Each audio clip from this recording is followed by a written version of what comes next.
bênçãos de Deus sejam sobre nós. Se você precisar de água, tem aqui ao fundo, banheiro masculino aqui dentro, aqui do seu lado direito, banheiro feminino só na parte de fora, do lado direito também, no hall aí da igreja, ok? Se você trouxe a sua Bíblia, então, sem mais delongas, por favor, Tiago, capítulo 5. A carta que Tiago escreveu, lá no capítulo 5. É o último capítulo, então, da carta que ele escreveu.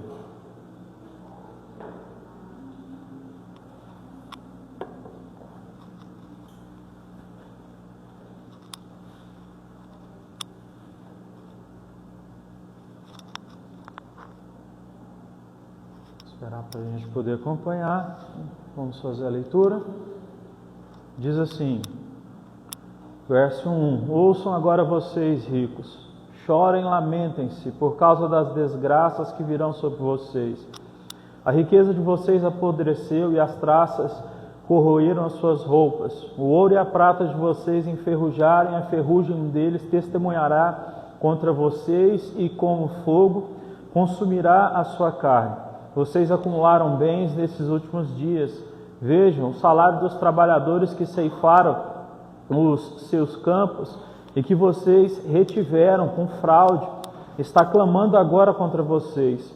O lamento dos ceifeiros chegou aos ouvidos do Senhor dos Exércitos. Vocês têm vivido luxuosamente na terra e têm se entregado aos prazeres, se fartando de comida em dia de abate. Vocês têm condenado e matado o justo sem que ele ofereça resistência. Portanto, irmãos, sejam pacientes até a vinda do Senhor. Vejam como o agricultor aguarda que a terra produza a preciosa colheita e como espera com paciência até virem as chuvas de outono e da primavera. Sejam também pacientes e fortaleçam o coração de vocês, pois a vinda do Senhor está próxima. Irmãos, não se queixem uns dos outros, para que vocês não sejam julgados. O juiz está às portas. Irmãos, tenham como exemplo de paciência no sofrimento dos profetas que falaram no nome do Senhor. Saibam que consideramos felizes aqueles que perseveram. Vocês ouviram falar sobre a perseverança de Jó e viram o fim que o Senhor lhe proporcionou, pois o Senhor é cheio de compaixão e cheio de misericórdia. Sobretudo, meus irmãos, não jurem nem pelo céu, nem pela terra, e nem por coisa alguma, que o sim de vocês seja realmente um sim e o não seja um não, para que não caiam em condenação. Vamos orar?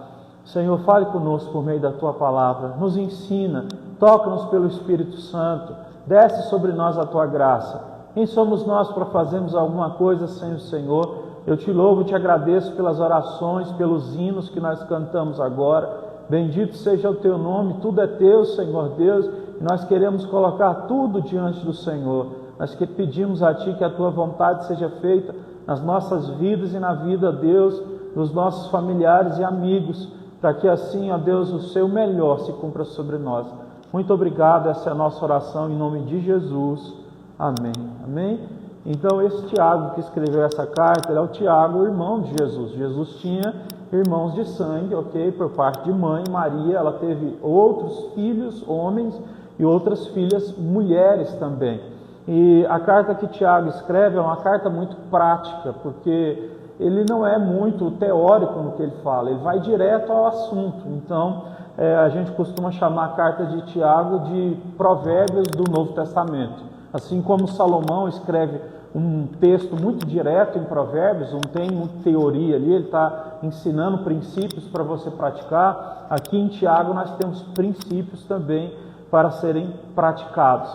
E ele vai falar, por exemplo, no capítulo 2, que a fé sem obras é morta. Ele vai dizer que quando nós estivermos na igreja, se tiver uma pessoa que tem menos condição financeira, você mandar ela sentar no chão e falar para alguém que tem mais condição financeira, sentar num banco que tenha mais conforto, que isso é um pecado muito sério diante do Senhor, porque Deus não faz acepção de pessoa e nem nós devemos fazer. Então isso é uma coisa importante. É por isso que eu não sou a favor, por exemplo, de ficar colocando aquele monte de cadeira atrás do púlpito para os líderes ficarem sentando, sabe? Tem muita vaidade nesse tipo de coisa. A gente não precisa, sabe, se expor dessa forma. A verdade é que a Bíblia diz que aqueles que foram chamados por serem líderes, eles têm mais responsabilidade ainda, né? Justamente porque eles carregam a palavra de Deus e eles estão sujeitos a vários erros, e se eles cometerem esses erros na frente das pessoas, eles serão punidos com maior rigor, é o que a Bíblia vai dizer. Mas aqui, ele vai falar sobre uma coisa específica que faz parte do nosso dia a dia. No capítulo de número 5, no começo que nós lemos, ele vai falar sobre dinheiro. E dinheiro é uma coisa que está presente nas nossas mentes praticamente 24 horas por dia. Eu tenho um livro escrito que o tema é Porque o Cristão Gosta Tanto de Dinheiro. Porque desde que o cristianismo veio através de Cristo, depois dos apóstolos e prosseguiu, o dinheiro sempre esteve presente, ou os cristãos sempre tiveram, né, dificuldades de entender como eles deveriam lidar com essa situação. No primeiro ponto aqui, ele está falando sobre homens que são maus, que usam o seu poder e o seu dinheiro para oprimir pessoas que são pobres. E ele vai falar sobre o julgamento de Deus que cairá sobre essas pessoas de uma maneira severa. Então, essa balança desonesta, ela vai ser algo usado por Deus para a punição das pessoas. Só alguns pequenos dados para a gente entender, porque às vezes a gente fica tão indignado, a gente acha que essas coisas só são humanas e que no final, depois, Deus vai perdoar todo mundo, mas não. Por exemplo, você sabe hoje em dia quanto que um deputado federal ganha? E olha só, para você se tornar um deputado federal, você não precisa fazer prova nenhuma. Você não precisa passar por teste nenhum. No mínimo, uma pessoa que vai exercer um cargo como deputado federal, ele deveria fazer uma prova de economia, de direito, no mínimo, e de administração, e deveria mostrar que ele tem capacidade para estar onde está. Mas não, qualquer um pode entrar lá. Agora, nas outras áreas da sociedade, qualquer pessoa que quiser passar um concurso, fazer alguma coisa, essa pessoa tem que ralar, estudar pra caramba, certo? Para conseguir, então, alguma coisa. Então, não dá para entender como é que funciona dessa forma, né? Então, por exemplo, um deputado federal, ele ganha por mês R$48 mil, fora os auxílios, como, por exemplo, ele recebe R$95 mil só de verba de gabinete, mais R$54 mil só de auxílio paletó. Isso aqui não é uma inverdade, é verdade, certo? Só de auxílio combustível ele recebe R$5 mil, auxílio moradia R$22 mil, sendo que ele já tem, os deputados têm lá suas casas lá nos prédios, lá que eles não precisam pagar nada, e além disso eles ainda têm esse auxílio de 22 mil, tem 59 mil de auxílio para passagens aéreas, 35 mil de auxílio dentista, tem 17 mil de auxílio restaurante e outras coisas mais. Enquanto isso, a gente tem um salário mínimo de R$ 1.518. E as pessoas elas trabalham das 8 horas da manhã até as 6 horas da tarde para ganharem R$ 1.518. Isso é, um homem ou uma mulher, um pai e uma mãe de família, eles precisam trabalhar o dia inteiro, certo? E terem a graça de Deus de conseguirem colocar os seus filhos num CIMEI ou numa escola, e com esse valor, com 3 mil e pouco por mês, eles têm que pagar aluguel, comprar comida, pagar luz, pagar água e torcer para que não aconteça nenhum imprevisto, de quebrar uma máquina de lavar roupa ou alguma coisa nesse sentido. Nós estamos falando então de um jugo muito desonesto. O país que nós vivemos, certo? Ele é um país que está debaixo da punição de Deus por causa dessa corrupção.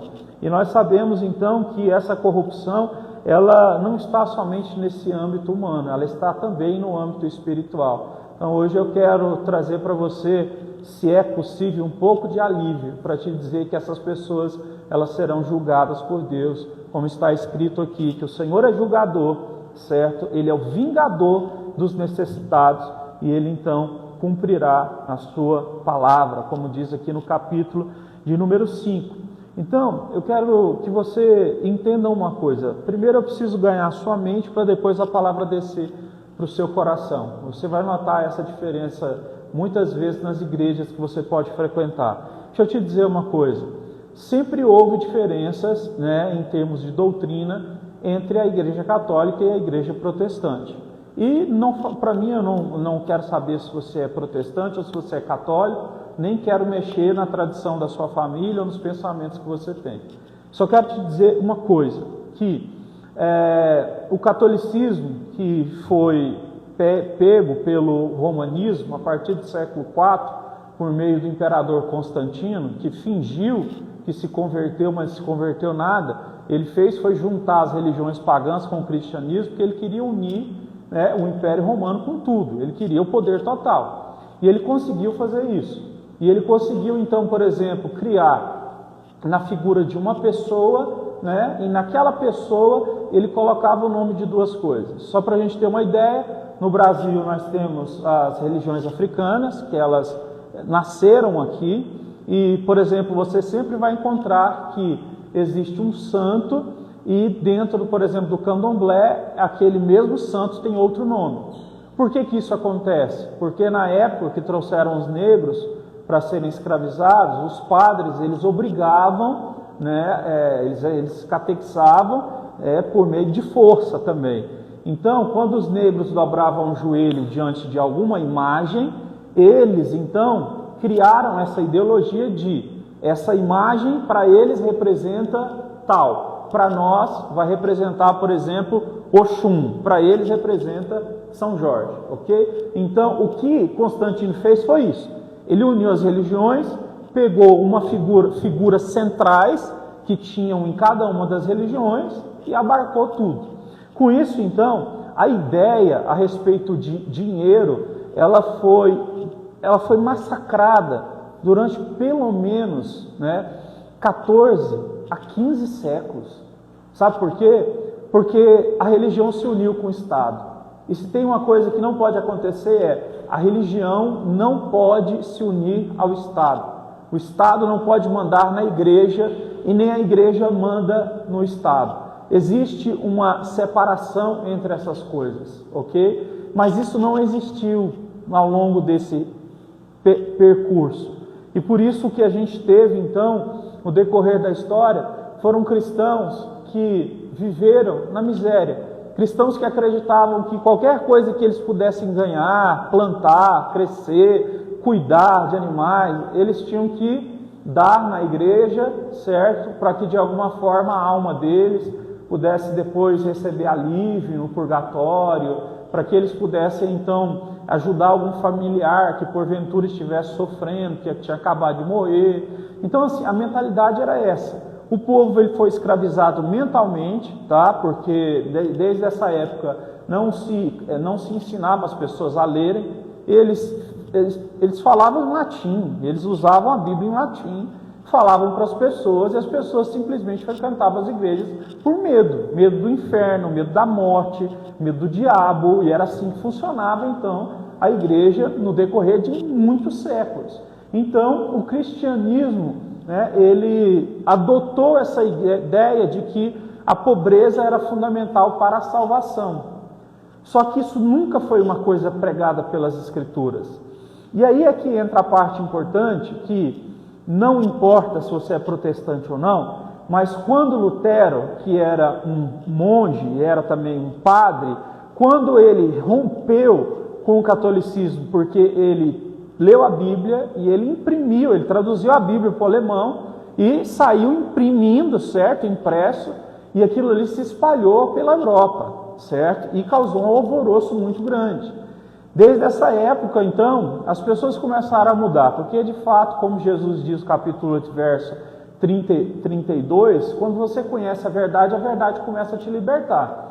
Então as pessoas elas não sabiam como lidar. Para eles era o quê? Se não estivesse debaixo do jugo da igreja, é o quê? É morte, é inferno, você não quer isso, trabalha como escravo a vida inteira para ir para o céu. O que acontece então? A visão protestante a respeito do dinheiro, ela começou a ser aplicada na Europa, principalmente na Inglaterra. Se você for estudar, então, a partir do século XV, XVI, na Inglaterra, na Suíça, até mesmo ali na França, você vai ver uma mudança radical na forma como as pessoas começam a lidar com o dinheiro. Porque os protestantes, eles começam a estudar, eles começam então a trabalhar, eles começam a se libertar daquele jugo de ter que dar tudo o que eles possuem para a igreja, e eles começam a crescer financeiramente. Começa a entrar em colapso então a Europa. Sabe o que o Papa manda fazer? Ele manda com que os cristãos romanos matem os protestantes. E nós tivemos vários momentos como esse. Um dos mais famosos é a noite de São Bartolomeu, onde 120 mil cristãos protestantes eles foram queimados e crucificados vivos em Paris, certo? E a maioria deles, eles foram queimados e crucificados vivos, e eles foram pegos de surpresa enquanto eles estavam trabalhando, certo? Enquanto eles estavam ali produzindo. Mas o que eu quero dizer com isso com vocês? Muitos desses homens, certo? Eles se dedicaram muito então ao conhecimento, ao trabalho, e foram eles que migraram para a América, para os Estados Unidos, a partir do século XVI e XVII.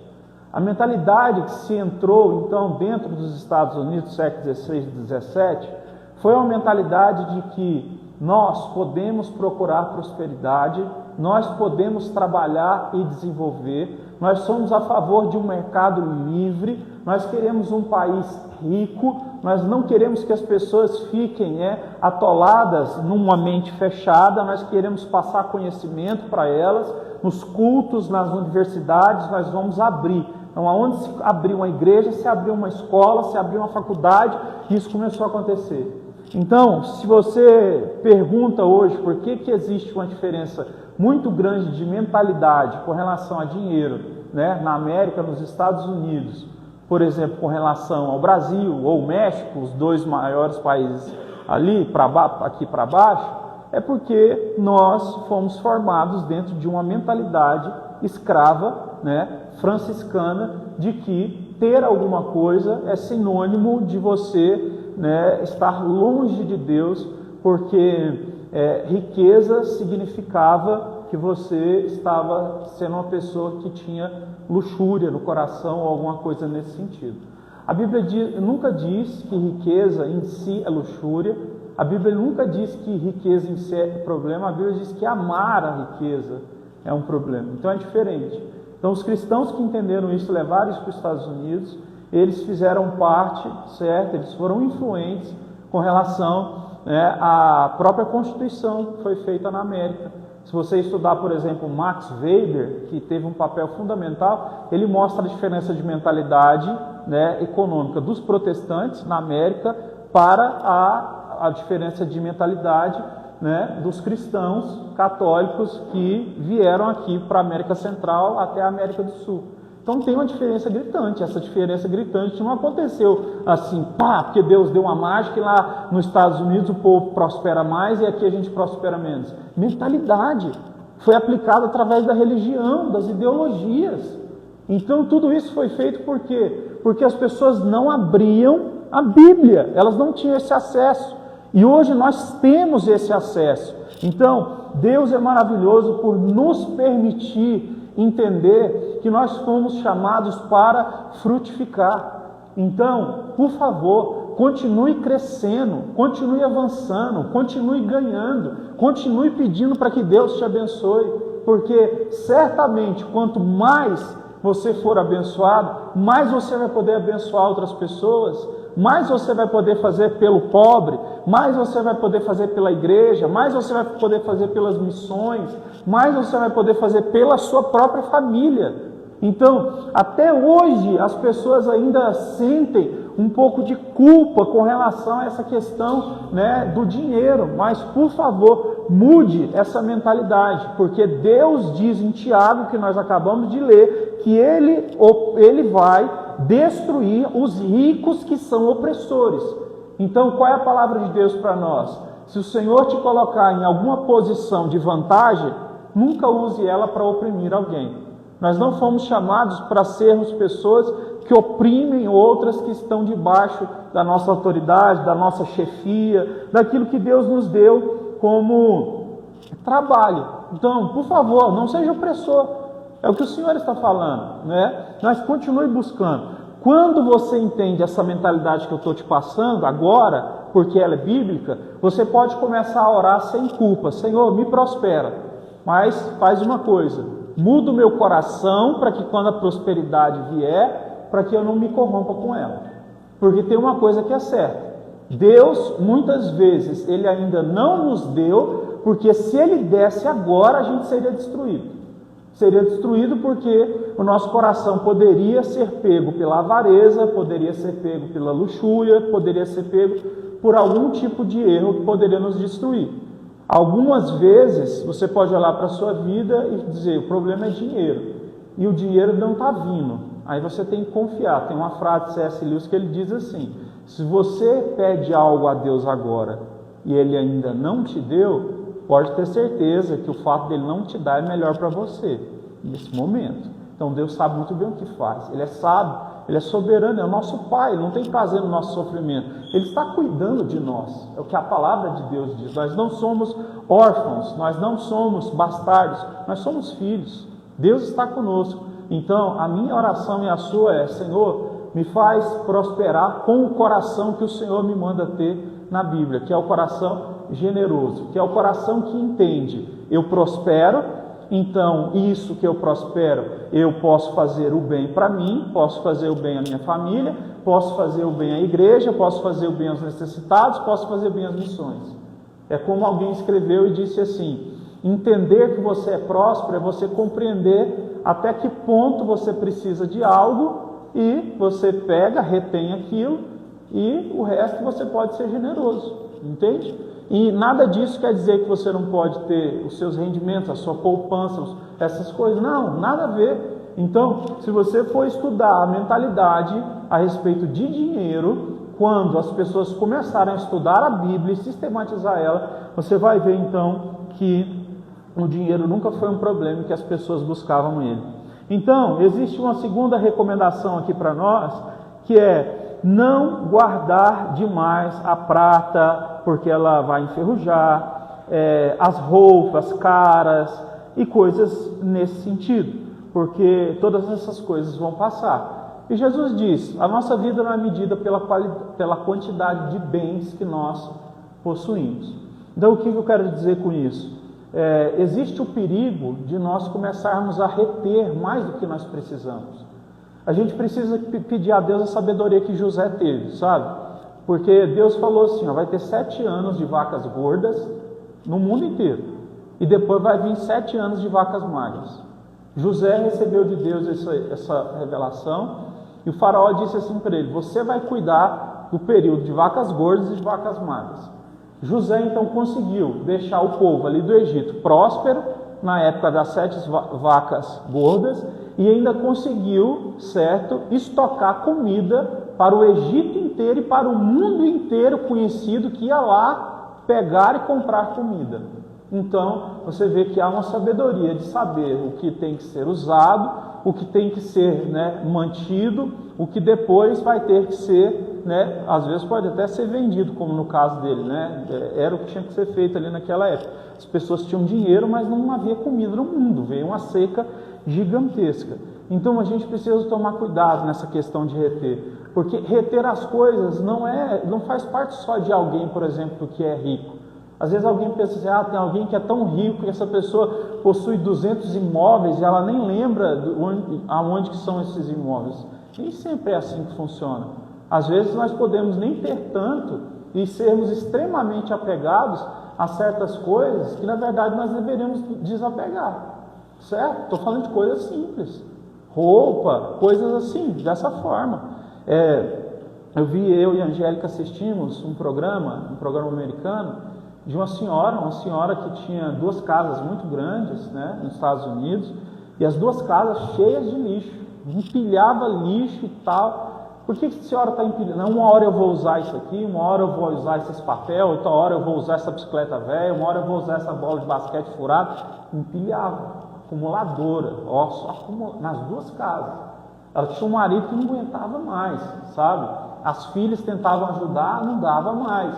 Até que chegou o ponto que o próprio governo, né, disse que ela seria, né, despejada da própria casa, e ela estava a ponto de perder a outra casa que ela tinha, porque ela já tinha recebido várias notificações no decorrer de anos para que ela pudesse desocupar a casa, porque os fins que ela deixava a casa lá atrapalhavam as outras. Uma acumulação assim fora do comum.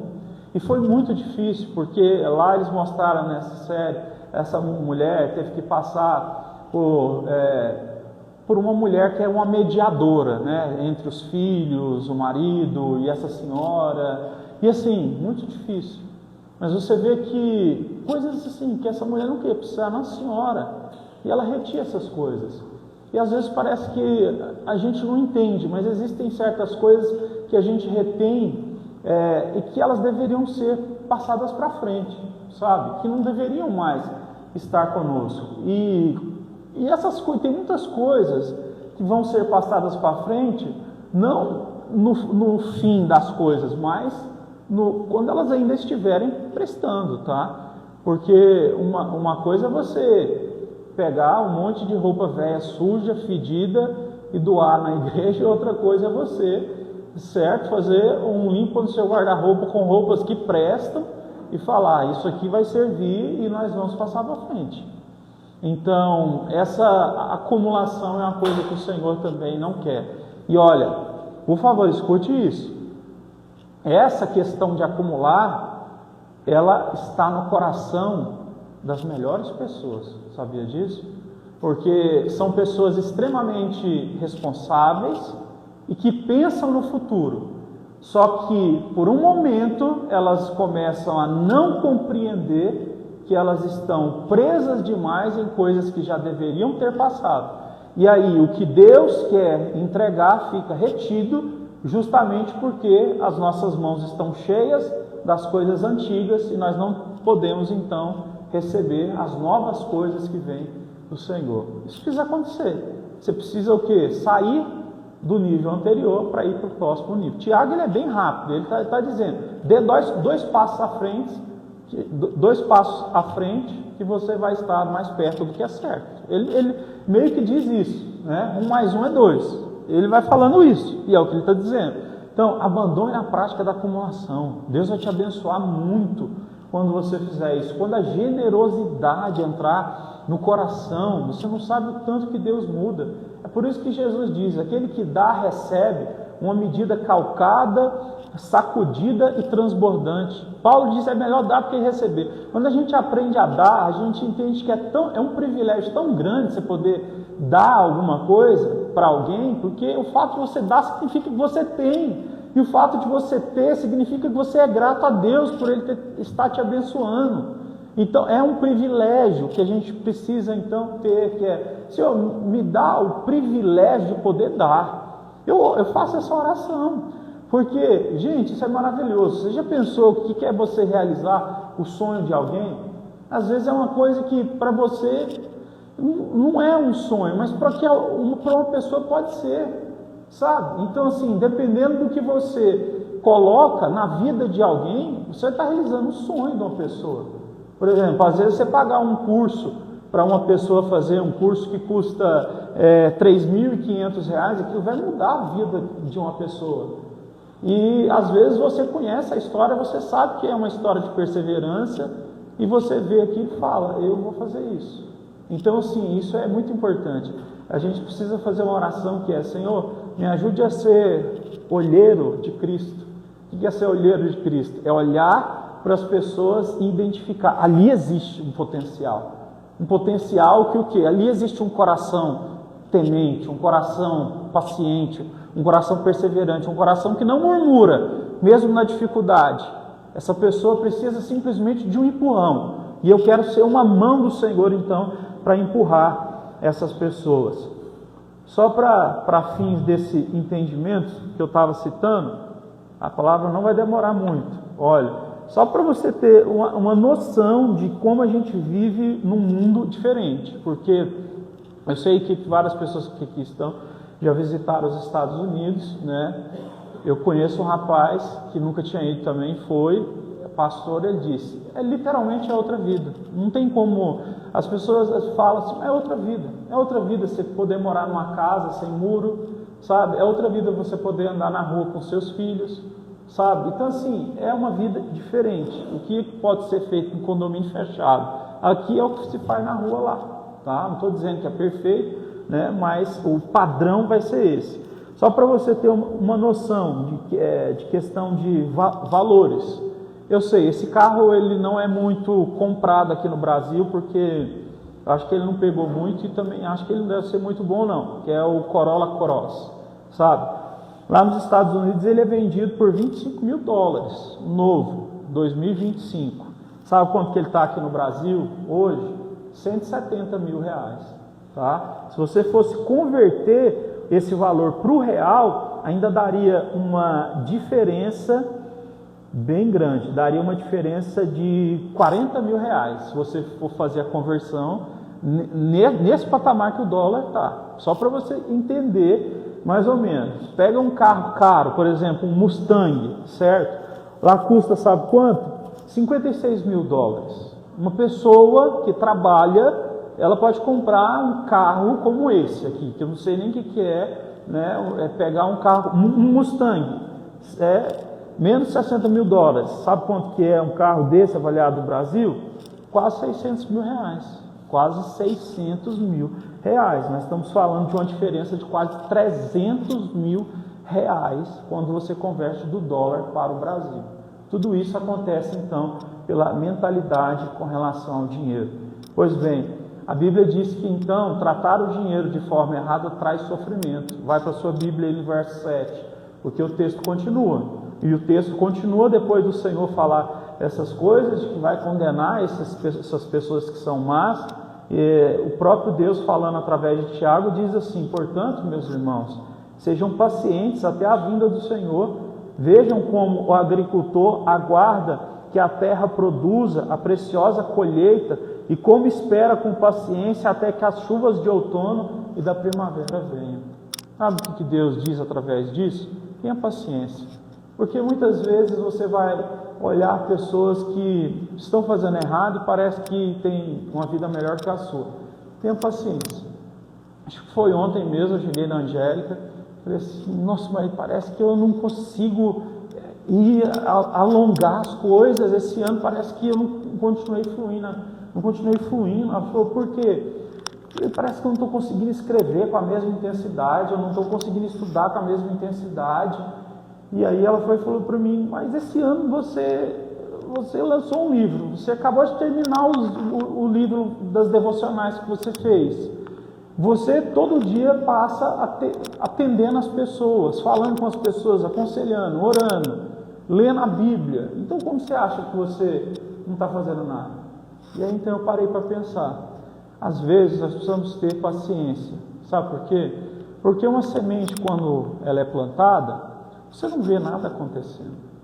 E às vezes na minha vida e na sua, parece que a gente não está fazendo muita coisa, mas a semente foi plantada. E quando a semente foi plantada, o que a gente precisa fazer? É a paciência de um agricultor. Porque as chuvas virão, e essas chuvas então, elas trarão o seu processo na terra e na semente, as raízes começarão a crescer, certo? E nós precisamos ter paciência. A Bíblia até diz aqui, lembrai-vos da paciência de Jó, que sofreu bastante, mas vocês sabem o fim que ele levou. Deus deu para ele, certo, 2 vezes mais tudo que ele possuía. Então, às vezes vai parecer que eu e você estamos sem força, estamos fazendo pouco, não estamos cumprindo tudo que a gente colocou no nosso caderno ali no final de ano, que a gente queria mudar para 2025. Parece que as coisas não estão na intensidade que a gente quer. Mas nós fizemos o quê? Nós plantamos as sementes. Precisamos esperar.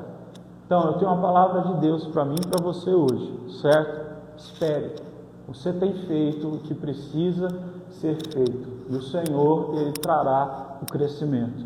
Porque o plantar, ele é do homem, mas o crescimento só pode vir de Deus. E Deus traz esse crescimento, porque Ele conhece os nossos corações, a nossa vida está diante dEle, a gente tem consagrado os nossos projetos, a nossa vida, tudo que tem a ver conosco, nós estamos colocados diante dele. E a gente pode ter certeza que ele vai nos abençoar. E aí então traz um segundo exemplo. Tenha paciência, os profetas tiveram. Os maiores profetas, Elias, ele orou, não vai chover. Ele ficou 3 anos esperando Deus falar com ele novamente, para que ele pudesse então aparecer em Israel. Jeremias ficou 40 anos profetizando, e o povo ainda perseguiu ele, jogou ele dentro de cisterna de lama, foi tratado como um indigente. Isaías foi um homem que profetizou, ele morreu cerrado ao meio. Eu não consigo nem imaginar o que é morrer cerrado ao meio. Então o texto está dizendo, olha, esses homens foram exemplos de espera. E com relação a vocês, a espera de vocês nem chega nesse nível, não chega nem perto desse nível, como está dizendo em Hebreus capítulo 12. Vocês nem chegaram ao ponto de ter que derramar o seu próprio sangue por causa do quê? Das coisas de Cristo, enquanto esses homens tiveram. Então nós precisamos ter paciência, e nós já estamos perseverando, e Deus abençoa esse que persevera e esse que continua. Eu encerro então com a palavra do verso 12, que diz assim: sobretudo, meus irmãos, não jurem pelo céu, nem pela terra, nem por coisa alguma, que o sim de vocês seja sim e o não seja o não, para que não caia em condenação. Jurar é uma atitude de quem está desesperado. Quem crê no Senhor não se desespera. A Bíblia diz: coração firmado no Senhor não teme má notícia. A gente pode até começar a entrar em desespero, mas a gente para e diz: Senhor, toma o meu coração nas tuas mãos e me ajude. Então, a gente não precisa jurar, a gente só precisa fazer o que tem que ser feito. Plante a semente, trate as coisas como Deus quer que você trate, no caso, como eu disse aqui, trate o dinheiro como tem que ser tratado, trate a sua posição como tem que ser tratado, sem oprimir ninguém, certo? Faça isso, ore pelo seu coração, pedindo: Deus, me prepare para ter mais.